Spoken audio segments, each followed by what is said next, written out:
Réaction sur les grandes et importantes révélations faites par le ministre malien Abdoulaye Diop par rapport à la situation du Niger, mais aussi la situation africaine en général. C'est parti. De se sortir de ce problème. Ce que nous, voisins, nous, amis du Niger et autres, pouvons faire, c'est de les accompagner, s'ils le souhaitent. Mais c'est un pays, c'est un État souverain. Laissez-les régler leurs problèmes. Vous ne pouvez pas leur apporter la solution. C'est un différend interne. Et le Mali condamne toutes les ingérences extérieures par rapport à la situation au Niger. Toutes les ingérences qui sont d'ailleurs à la base des problèmes qu'on connaît actuellement au niveau du Niger. Et nous mettons en garde, parce que ceux qui aujourd'hui essaient de promouvoir une agression, parce que ce n'est pas une question de dire qu'on va faire une intervention chirurgicale, ça va durer 3 jours, non. C'est une agression, c'est une invasion d'un pays souverain. On a vu l'invasion, l'agression de l'OTAN en Libye, mais ceux qui ont agressé la Libye, ce n'est pas eux qui ont des problèmes, c'est nous qui avons des problèmes. Fact. Et ils sont partis. Fact. S'ils attaquent le Niger aussi, nous, on va vivre ça ici. Certains nous disent, oui, mais il faut vous occuper de vos problèmes, le Niger. Non. Le problème libyen, là, n'est pas devenu le problème malien. Et c'est tellement vrai ce que le ministre est en train de dire. Et c'est aussi pour cette même raison-là que l'Algérie et plusieurs autres pays ont refusé cette intervention militaire, ou du moins, comment il a appelé ça, cette agression. Parce que, comme il le dit, la Libye, ça a affecté tout le monde dans la zone. Donc, si jamais ça se passe aussi au Niger, ça risque d'affecter tout le monde, à commencer même par le Nigeria et tous les autres pays autour. Donc, et ça, c'est un très bon point parce qu'on a tendance à penser que, même entre nous-mêmes Africains, beaucoup de fois, on a tendance à penser que ce qui se passe chez les autres, c'est pas nécessairement notre problème ou ça va nécessairement pas nous affecter. Alors que c'est même pas vrai. Déjà que nos pays sont tellement connectés par les transactions business. Donc, quand il y a un discours quelque part, ça impacte de l'autre côté. Petite preuve, ce petit discours-là au Niger est en train d'impacter le Bénin parce qu'au port du Bénin, l'un de leurs plus gros clients, c'est Niamey et le Niger. Donc, de par toutes ces sanctions-là, déjà au Bénin, eux, ils sentent ça dur. Et ça, c'est juste un seul exemple, sans compter tout ce qui se passe même à l'intérieur même du Niger lui-même. Donc, c'est déjà même pour nous, Africains, qui regardons tout ça, c'est de mettre dans nos têtes que le problème des autres, c'est ton problème aussi. Puisqu'à la base même, le continent, c'est un seul continent. Si ce n'est pas les colons qui sont venus diviser la science, sinon, il faut qu'on se mette tous en tête que on a tous les mêmes problèmes et qu'on se mette ensemble pour participer à la résolution de ces problèmes-là. C'est pour ça qu'il disait au début qu'on est là pour les accompagner, ou il faut qu'on les accompagne s'ils le veulent. Très, très, très important. T'asseoir, tu dis que tu regardes, ça ne me concerne pas jusqu'à ce que le feu arrive à ta maison. Non. Non, parce que nous savons que les désordres qu'ils vont créer là-bas, ça va créer une catastrophe humanitaire avec des mouvements de population à travers nos frontières. Déjà, avec un embargo inhumain, je n'ai jamais vu ça. Fermer hermétiquement un pays, la nourriture, les médicaments, rien n'entre.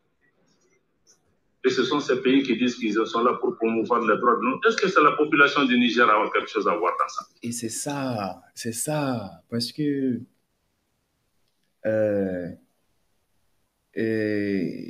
enfin, je vais faire une autre vidéo après où je vais parler de ça un peu plus en détail.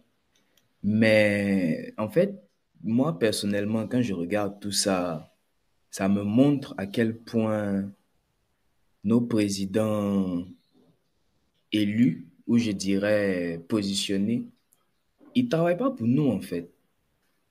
Parce que moi, je ne peux pas comprendre qu'on ait un discours dans un pays et on met toutes ces sanctions-là en place, disant qu'on va sanctionner le pays. Tout le monde dit que les sanctions-là sont illégales et que c'est même pas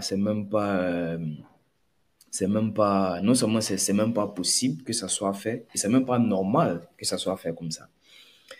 Mais comme le ministre est en train de dire ici, toutes ces sanctions-là, c'est qui en souffre?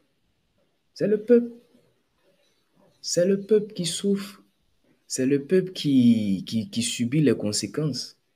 Parce que ceux qui sont à la tête là, eux, ils ont déjà l'argent pour se nourrir, pour la plupart.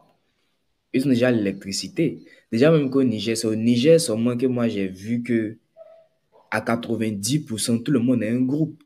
Même le petit Diallo qui vend euh, spaghetti, ou bien le petit Mokhtar, le petit Ali, le petit, comment il s'appelle? Algaribou, qui vend son petit doundou, ou bien son petit plat au bordure de la route, ou bien dans sa petite case, il vend son café. Il a son petit groupe électrogène. Pourquoi? Parce que dans le pays qui est censé être troisième producteur d'uranium, si je ne me trompe pas, il n'y a pas d'électricité. Et ça, c'est grave. Euh, Dernièrement, même avec le truc du Nigeria, là, quand ils ont coupé l'électricité, au niveau de la présidence, ils avaient toujours le courant. Mais les gars ont dû couper ça pour dire que mais vous ne pouvez pas couper l'électricité pour tout le monde et puis on va garder l'électricité chez Bazoum. À cause de quoi? Et c'est de ça qu'il s'agit en fait. C'est-à-dire on se rend compte que les PR, ils ne sont pas là pour travailler pour nous. Ils sont là pour travailler pour les colons. Et c'est malheureux de voir depuis combien de temps ça dure. C'est-à-dire depuis le temps de la création de la France-Afrique jusqu'à aujourd'hui, on est dedans. Mais on va sortir quand? On va sortir quand? Non, Bon, donc la Libye est un exemple. On ne veut pas d'une deuxième Libye. On ne veut pas vraiment. Voilà. On n'est pas prêt. Maintenant, se mettre sous couvert démocratie, tout ce qu'on veut, je crois que vraiment, c'est pas ça. C'est ce que nous dénonçons, même pour ceux qui disent qu'ils sont en train de défendre. Et ça, c'est tellement grave encore. C'est-à-dire, c'est chez nous seulement dans nos pays. C'est-à-dire, on va aller prendre des militaires pour venir installer un président dans un pays qui n'est même pas votre pays. C'est-à-dire, vous, quand je dis vous, je parle de l'oligarchie coloniale. Vous mettez les ressources en place pour venir installer un président dans les pays des gens. Ça, c'est grave. Démocratie. Mais si on condamne les changements anticonstitutionnels civils, il faut dénoncer les changements de mandat et autres qu'on a autour de nous. Pourtant, les gens s'assoient et regardent parce que pour qu'il n'y ait pas de changement anticonstitutionnel, il faut travailler sur les causes. Tous les problèmes qu'on a connus, c'est qu'il y a eu les causes, on s'est assis, on a regardé. Et cette politique de 2 poids, 2 mesures, quand un problème se passe dans un pays, on qualifie ça comme on veut, suivant que ce pays est un pays ami ou pas. Non. Si c'est les principes sont les mêmes pour tout le monde. On a l'impression que le Mali, le Niger et le Burkina sont les seuls pays en Afrique. Mais il y a des situations qui se sont passées ailleurs en Afrique où on a cautionné. Il ne faut pas avoir de complexe par rapport à ça. Ce n'est pas la démocratie qui est en question. Ce n'est pas la démocratie qui ne vient pas. On est tous engagés pour la démocratie. On vient de changer la constitution. On va à défendre. Mais ce n'est pas ce qu'ils cherchent. Parce que même dans la démocratie, il veut qu'ils viennent les gens qui leur sont favorables. En fait, c'est ça la question. La démocratie, c'est que si j'ai quelqu'un que je contrôle qui est là, bien sûr, c'est un démocrate. La démocratie, ça, on va parler de ça. Et ce qui est aussi à la cause des situations actuelles, c'est qu'il n'y a pas de solidarité. Ces pays qui viennent aujourd'hui, qui donnent des leçons au Niger, au Mali, etc. Mais est-ce qu'ils nous ont amené un seul Kalachnikov pour nous battre? Non. La CEDEAO s'élève, on a force en attente, on est en train d'activer. On s'est dit, ah bon, tout ce temps-là, vous avez une force? C'est ça. Pendant 10 ans, nos gens sont morts, les terroristes nous ont attaqués. Boko Haram est là. On n'a jamais vu un sommet pour dire que oui, on va envoyer 1000 hommes au Mali pour se battre contre les terroristes. Maintenant que vous avez un des vôtres qui est entre les mains des militaires, vous vous réveillez et puis tout de suite, vous avez une force. Quel message ça envoie aux populations africaines? En même temps, vous êtes devenus trop forts. Pourtant, Boko Haram est là depuis longtemps. Ou c'est autre chose, ou c'est d'autres jeux, ou c'est d'autres qui ont besoin de la CEDEAO pour faire le sale boulot pour eux. Donc c'est pourquoi le Mali, nous, on a été absolument clair. On n'est pas d'accord. Et on a indiqué que s'il y a une agression, une invasion contre le Niger, le Mali se retire purement et simplement parce qu'on ne peut pas volontairement adhérer à des organisations, que ces organisations deviennent des instruments d'agression contre notre pays. Ce n'est pas acceptable. On ne peut pas mettre notre argent dans des banques centrales, la BCEAO, qui est censée être notre institut d'émission monétaire souverain, devient un instrument pour affamer nos populations. Ce n'est pas acceptable. Je crois que c'est toutes ces questions aujourd'hui que nous avons en tête. Et dernier point que je vais évoquer par rapport vraiment à l'action diplomatique que nous faisons, c'est la notion de diplomatie culturelle. Nous tenons beaucoup à ce concept parce que je l'ai indiqué au début, parce que la culture, c'est d'abord l'affirmation de notre identité. Qui nous sommes, d'où nous venons, d'où nous partons. Qu'est-ce qui nous différencie des autres dans ce monde? Quand moi je parle avec les Chinois, mais quand je viens du Mali, ça doit se sentir parce que je transporte avec moi tout un bagage historique et culturel qui forge mon identité. Donc même quand on fait du business, je crois que ça doit être motivé un peu par ça parce que je sais que j'ai ma dignité, j'ai mon honneur et donc je pense que la diplomatie culturelle aujourd'hui est extrêmement importante pour un pays comme le Mali qui a un trésor culturel qui est plus connu dans le monde pour sa culture que pour son or. Donc la culture nous permet aussi de nous repositionner sur la scène internationale en tant qu'acteur important, acteur qui vient avec quelque chose. Qui est notre passé, nos biens culturels, nos valeurs culturelles, et aussi la culture n'est pas que folklorique ou autre, hein. La culture aussi c'est économique.